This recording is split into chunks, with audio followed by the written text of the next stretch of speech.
Well, there is a massive difference between CNG and LPG because we have upper flame limit and lower flame limits. And the ones for LPG, which is a major constituent of propane and butane, that's what it contains. Like you rightly said, with CNG, we have more of methane in CNG. But when you go to LPG, we have propane and butane with other gases that are very highly inflammable.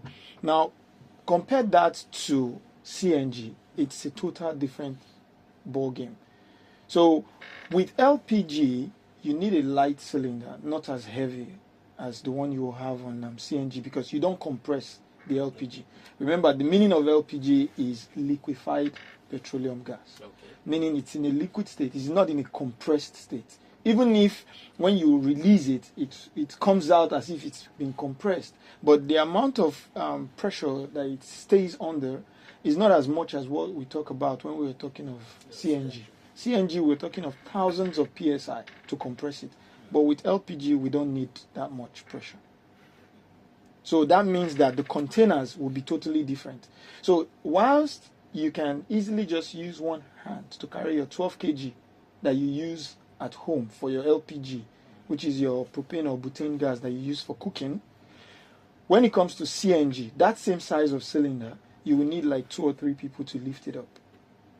Yeah, I think that will explain. We'll begin to go back to the issue of the safety now of CNG.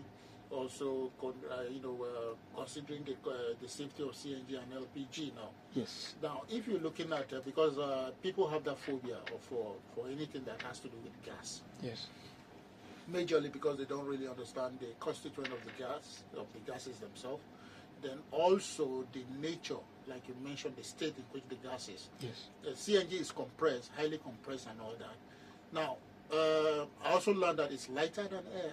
Yes. Which means that in case there is, let's say, a rupture or whatever. So, what is the danger really with CNG compared with LPG?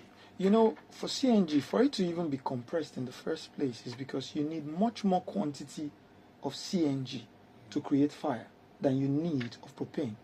So the reason why you have to compress it so much is you have to take a large amount of it, compress it to a smaller volume so you can have good quantity that you will use to create the fire, to work as fuel.